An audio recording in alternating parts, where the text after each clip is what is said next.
Oke, bismillahirrahmanirrahim. Assalamualaikum warahmatullahi wabarakatuh. Selamat, Waalaikumsalam warahmatullahi wabarakatuh. selamat pagi semuanya. Semoga dalam lindungan Allah Subhanahu wa taala.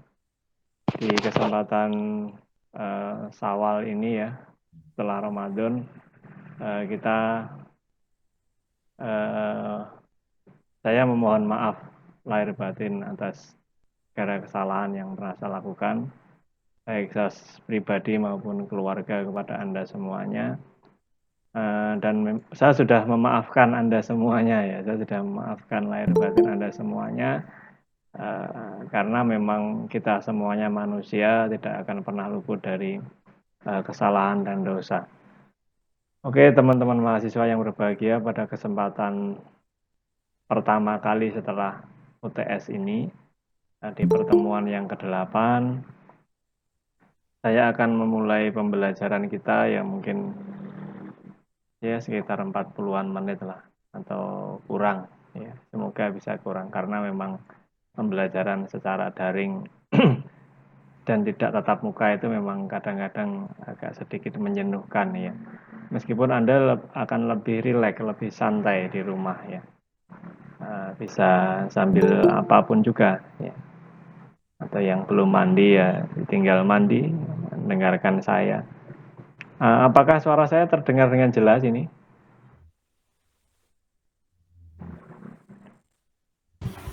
Terdengar, Pak. Oh ya, oke, semoga sinyalnya Anda semuanya juga baik-baik saja sehingga saya pada saat menyampaikan perkuliahan ini juga bisa lancar nanti ya.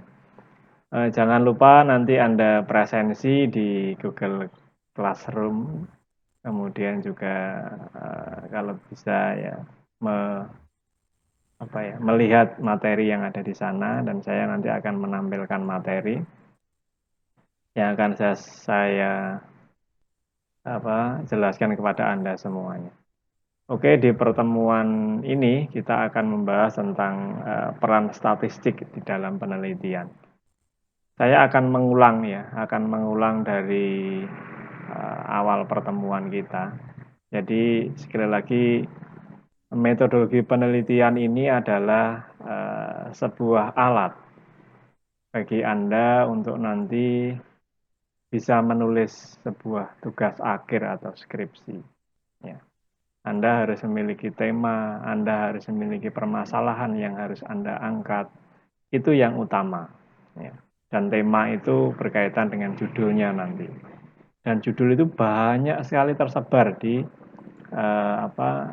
internet ya, di jurnal-jurnal atau di artikel-artikel yang ada yang berkaitan dengan yang rencananya akan Anda pilih dan sudah Anda tulis di dalam UTS kemarin ya. Saya berharap Anda memahami tentang ini, tentang metodologi penelitian ini, sehingga nanti pada saat Anda berhadapan dengan dosen pembimbing, ya nanti Anda akan pada saat semester 8 itu akan dibimbing ya, dengan dosen pembimbing masing-masing. Masing-masing mahasiswa itu ada dua dosen pembimbingnya, pembimbing pertama dan pembimbing kedua. Ya, Anda nanti pasti akan dites pertama kali itu adalah tentang Anda mengambil tema apa, Anda mengambil judul apa, kemudian apakah permasalahan itu permasalahan yang dimunculkan itu relevan dengan yang akan terjadi saat ini. Ya. Itu yang utama. Jadi ada istilah novelty, novelty itu keterbaruan. Ya. Jadi tidak hanya mencontoh skripsi, jurnal atau artikel dari peneliti-peneliti sebelumnya. Jadi Anda harus istilahnya itu ada semacam explore atau pengembangan dari judul yang sudah pernah ada. Ya, meskipun judul itu mungkin eh, judul yang lama, tapi Anda bisa memodifikasi judul itu atau permasalahan yang terjadi sehingga bisa menjadi sebuah karya skripsi atau tugas akhir S1 yang apa istilahnya itu berkualitas. Jadi tadi pasti Anda pertama kali ditanya tentang itu, judulnya apa, permasalahannya apa. Kemudian nanti setelah itu masuk ke bab 2 Bab 2 itu berkaitan dengan tinjauan pustaka. Ya, sekali lagi saya tekankan kepada Anda itu mahasiswa ekonomi manajemen. Ya, mahasiswa ekonomi manajemen. Sehingga nanti Anda harus paham, ya, maksudnya paham itu ya melontok di kepala. Apa atau ekonomi, ya, apa atau manajemen. Nah, nanti kalau saya ngajar akuntansi juga gitu, saya akan tekankan apa itu akuntansi, apa itu manajemen. Sehingga pada saat Anda di luar kampus, ya, berhadapan dengan masyarakat, berhadapan dengan dunia intelektual gitu ya. Anda itu kalau ditanyain itu jangan jangan mikirnya kelamaan gitu ya. To the point saja, inti saja. Manajemen adalah ini ya, perencanaan, pengorganisasian, pengaktualisasian, kemudian juga ada kontrol, evaluasi, itu manajemen. Ya, inti dari sebuah manajemen itu saja, dan Anda sampaikan itu sudah sesuatu yang sifatnya bahwasanya Anda adalah mahasiswa ekonomi manajemen gitu. Nah, kalau akuntansi ya sama, akuntansi itu apa gitu ya. Sebuah seni pencatatan yang apa istilah pencatatan, pembuatan laporan keuangan. Nah, itu sudah cukup bagi sebuah pengertian kalau ada orang yang bertanya. Saya tekankan berkali-kali karena Anda mahasiswa manajemen, ya saya tekankan berkali-kali tentang sebuah arti manajemen. Ya, manajemen itu gitu ya. Perencanaan, Anda harus merencanakan. Setiap kali bertindak itu harus terencana, ada rencananya.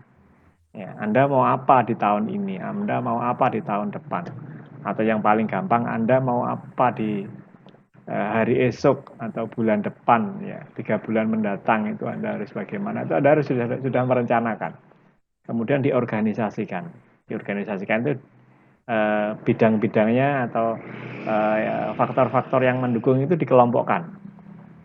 Umpamanya, contoh ini ya, 3 bulan yang akan datang saya harus menikah, umpamanya. Ya, maka itu rencana 3 bulan. Ya, kemudian apa yang harus saya lakukan? Pengorganisasinya apa? Itu. Saya harus menyiapkan apa? Dananya. Ya. Kemudian siapa yang saya undang? Ya. Kemudian nanti akan di mana resepsinya? Ya. Kemudian nanti proses dari awal sampai akhir seperti apa? Itu pengorganisasian. Kemudian pada dengnya 3 bulan itu Anda aktualisasi. Ya. Aktualisasi itu merealisasikan apa yang Anda rencanakan tadi. Kemudian setelah itu terjadi ya istilahnya maunya pesta pernikahan. Nah setelah itu ada evaluasi, ada kontrol. Kontrol digunakan untuk apa? Untuk tindakan selanjutnya. Kalau nanti Anda mau jadi event organizer ya, atau Anda akan menjalankan pernikahan adik Anda atau mungkin anak Anda sudah pernah melakukan itu, ya. Ada kontrolnya, evaluasinya. Oh, ternyata saya harus nanti kedepannya harus lebih baik daripada yang saya lakukan. Kalaupun sekarang sudah baik ya berarti apa istilahnya dijaga kembali. Nah itu adalah manajemen, contoh real dari sebuah manajemen. Dan Anda harus memahami itu. Nah manajemen di sini ya di metodologi penelitian ini itu ada nanti Anda harus memilih 4 ya, manajemen SDM sumber daya manusia, manajemen pemasaran, manajemen produksi dan juga manajemen keuangan. Anda pilih 4 ini, kebanyakan mahasiswa milihnya 2 ya, SDM sama pemasaran. Tapi ya nggak apa-apa, tapi Anda harus sekali lagi tadi saya sampaikan ada novelty, keterbaruan di dalam judul penelitian Anda. Saya terus terang belum meneliti UTS Anda kemarin ya, seperti apa. Karena di dalam UTS itu saya ingin Anda itu ngoncei satu-satu ya.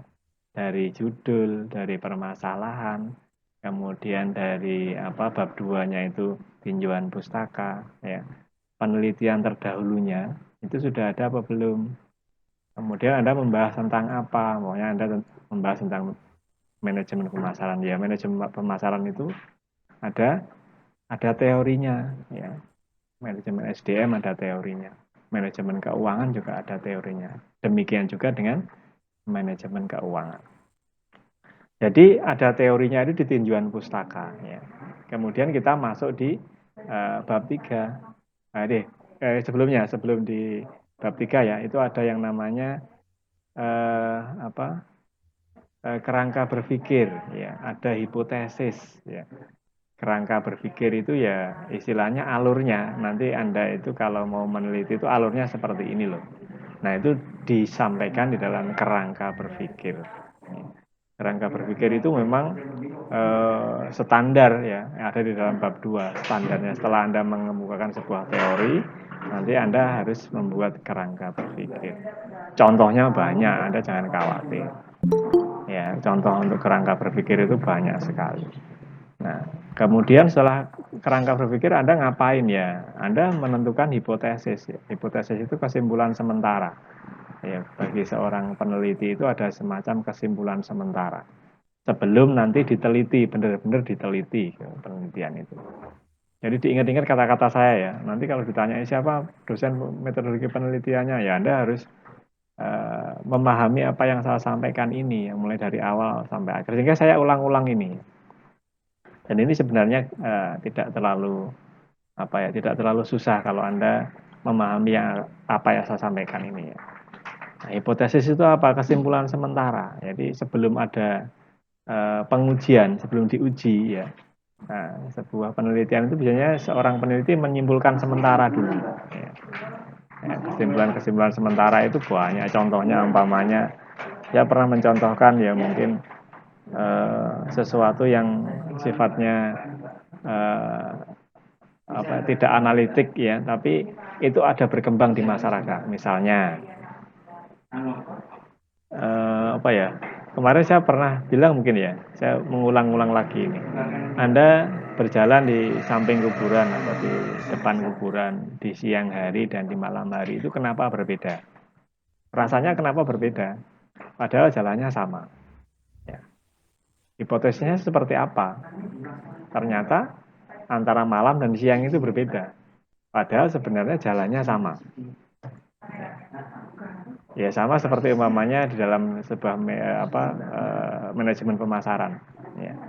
Antara Honda, Suzuki, Yamaha itu sama-sama sepeda motornya. Tapi kenapa penjualannya berbeda? Padahal salesnya juga sama-sama manusia gitu ya. Ada perempuan laki-lakinya juga. Apa yang membedakan? Nah ini kita simpulkan sementara. Ya. Seorang peneliti menyimpulkan sementara. Oh ternyata Honda itu karena sudah melekat di hati masyarakat ya. Istilahnya itu sudah membuktikan keunggulannya dibanding Suzuki maupun Yamaha.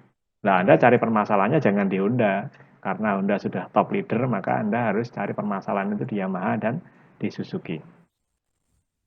Ya, Suzuki itu bagaimana meningkatkan permasalahannya, bagaimana Yamaha meningkatkan permasalahannya. Nah, itu sebuah permasalahan yang perlu diangkat dan hipotesisnya akan muncul nanti di situ. Ternyata di Suzuki itu apa yang membuat istilahnya itu pemasarannya tidak sekencang yang ada di Honda.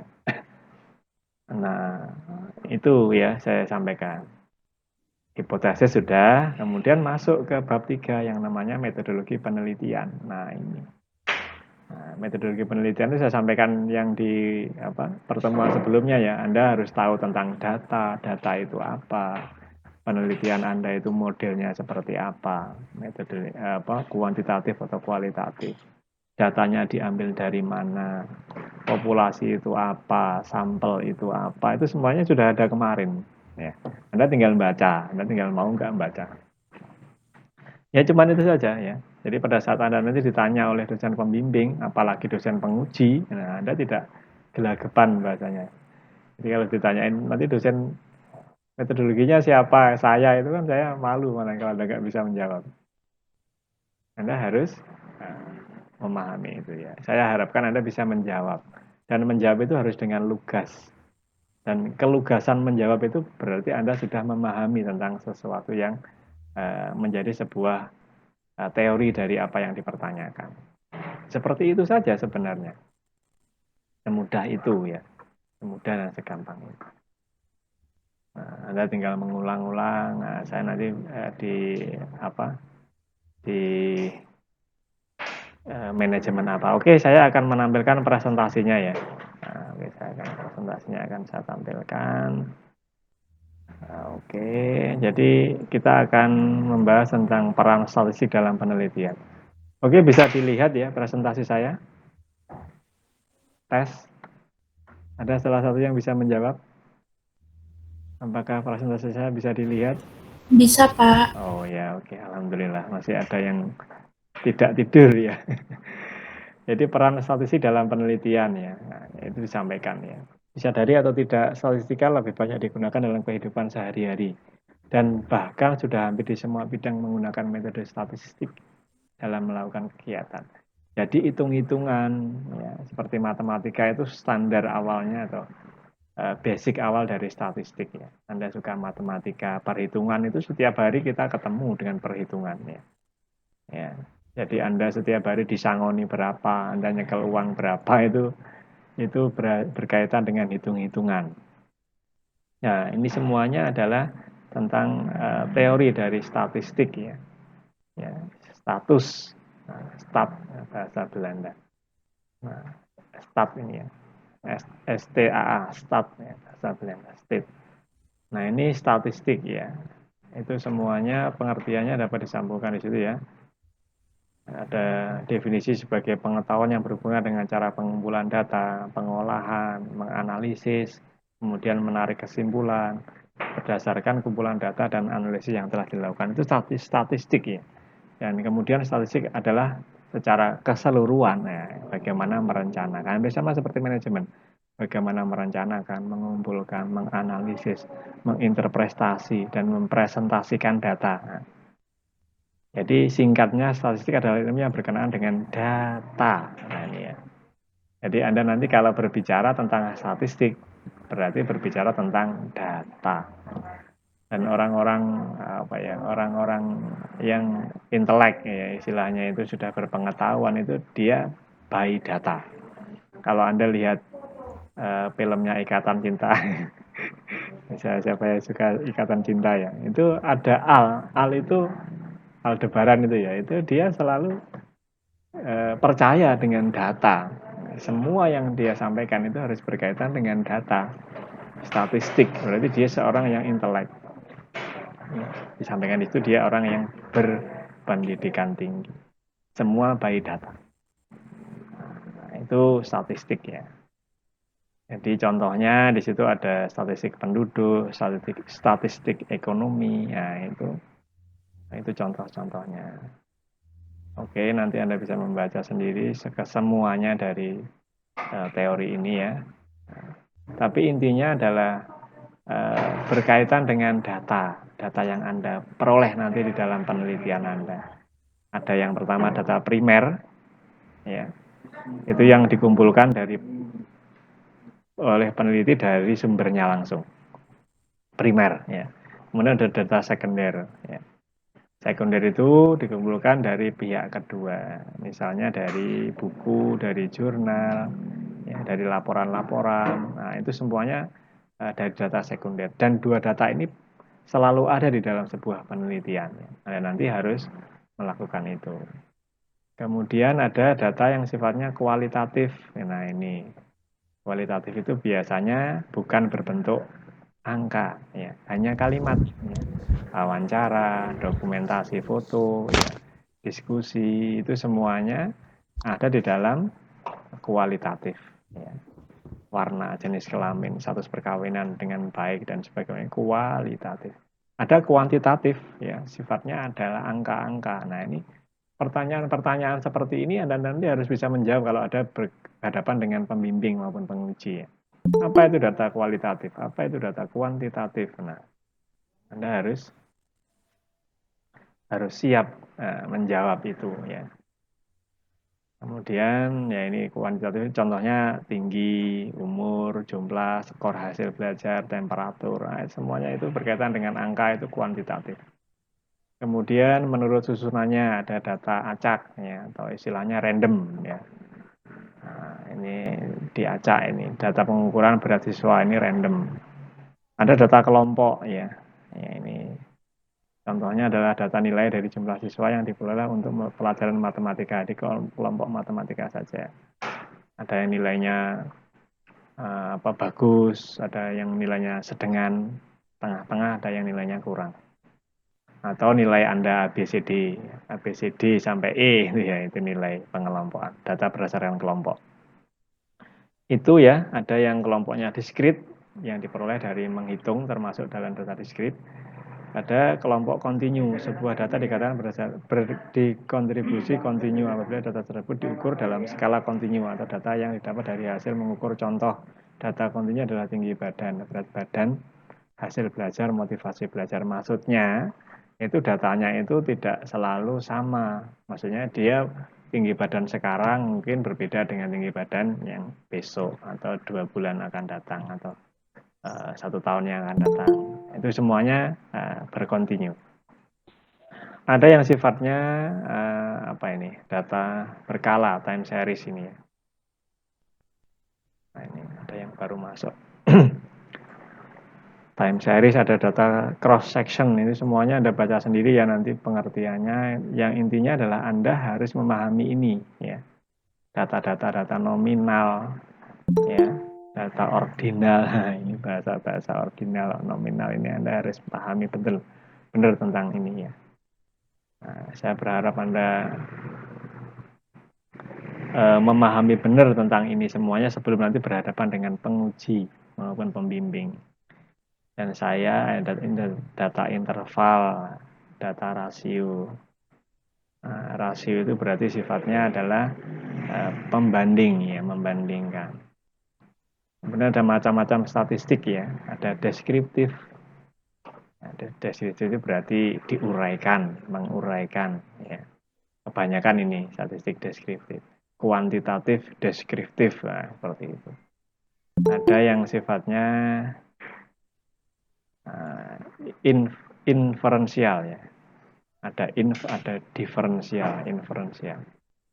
Ini ada yang celenang-celening masuk ini ya, barusan masuk.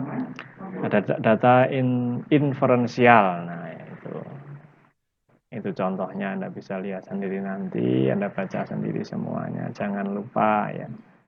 Kemudian ada uji hipotesis, ada skala-skala gitu ya, uji T untuk uji yang sifatnya parsial, ada uji F untuk skalanya yang sifatnya simultan ya. Parsial itu apa? Nah, parsial itu sendiri-sendiri karena semuanya ada variabelnya, variabel X, variabel Y. Nah, itu kemarin saya sampaikan dan sudah Anda jawab di dalam UTS. Anda berarti sudah memahami. Ya, kemudian ada peran statistik dalam penelitian. Ya. Jadi ada satu peran statistik dalam menyusun model teoritis. Ya. Jadi Anda nanti seorang peneliti, ya, peneliti S1 itu, yang pertama itu yaitu menyusun model teoritis ya, model bagaimana sebuah teori itu diaplikasikan. Teori itu diterapkan di dalam sebuah penelitian. Nah, di dalam perannya dalam perumusan, ya, dirumuskan itu istilahnya ditautkan ya, digabungkan ya antara variabel satu dan variabel selanjutnya, antara hipotesis dengan kenyataan, antara hipotesis dengan hasil, itu semuanya adalah dirumuskan. Peran statistik dalam mengembangkan alat pengambilan data komputer ini ya. Nanti ada reliabilitas, ada validitas ya. Itu semuanya nanti ada di dalam data-data yang terkomputerisasi. Sekarang datanya sudah semuanya komputer ya, maksudnya itu sudah gampang Anda mencarinya, sudah ada rumusnya. Peranan statistik dalam menyusun rancangan penelitian. Kemudian peranan statistik dalam menentukan sampel penelitian ini dari awal. Kemudian peranan statistik dalam pengolahan dan analisis data. Ini kemudian ada fungsi kegunaan statistiknya. Nah, itu ada semuanya disampaikan, Anda baca. Pedoman untuk memilih teknik statistik ya. Ini nanti Anda mengambil ya tekniknya seperti apa. Jadi harus tahu dulu jenis penelitiannya, hipotesisnya seperti apa, skala datanya, ya. Kemudian yang berkaitan dengan tetek bengeknya data tadi itu apa. Gitu. Itu semuanya ada di dalam ini. Oke, kelihatannya sudah habis ini ya. Saya kembali ke tampilan saya ya.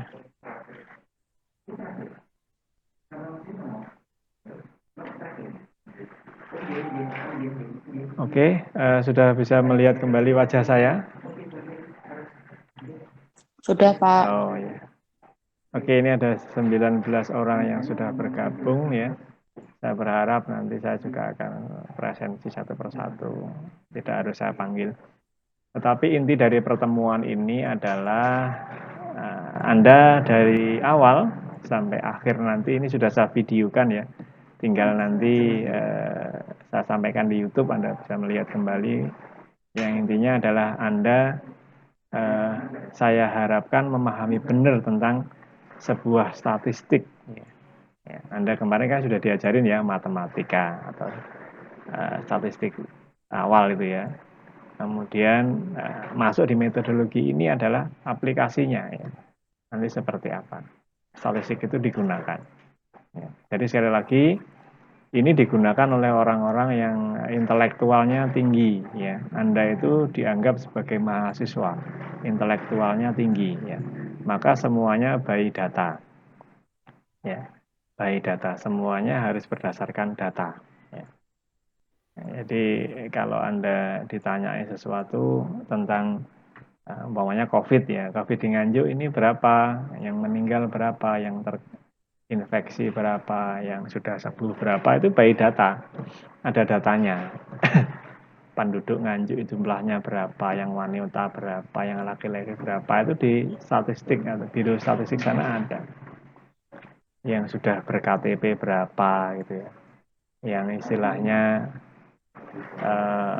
ada kakaknya tapi belum ber-KTP, itu kan ada kan seperti itu. Tapi sudah ada nicknya yang menggunakan operator Telkomsel berapa, M3 berapa, Excel berapa, dan yang lainnya berapa, itu semuanya by data. Ya. Maksud saya nanti kalau Anda sebagai seorang mahasiswa itu berbicaranya juga by data. Kalau ditanyain sesuatu permasalahan, ya itu by data ya, by data. Maksudnya bagaimana? Ditanyain tentang ekonomi Indonesia ini, Anda harus tahu datanya itu. Dari mana datanya? Di internet banyak itu ya.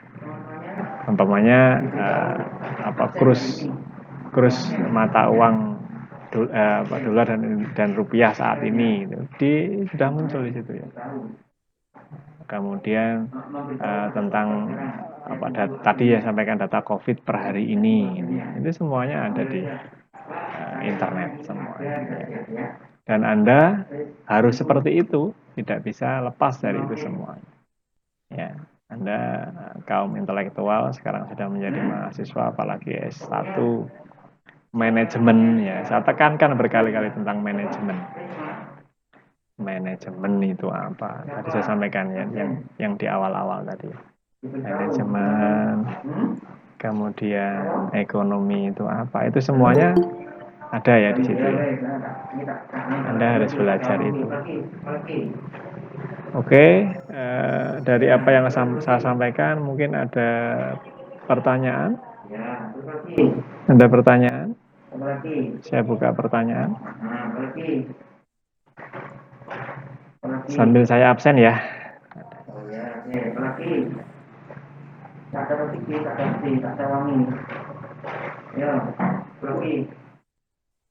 Silakan yang mau bertanya, silakan bertanya.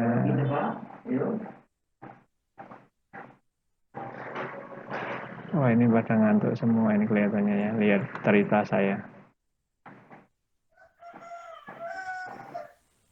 Yang tidak masuk hari ini, tidak masuk.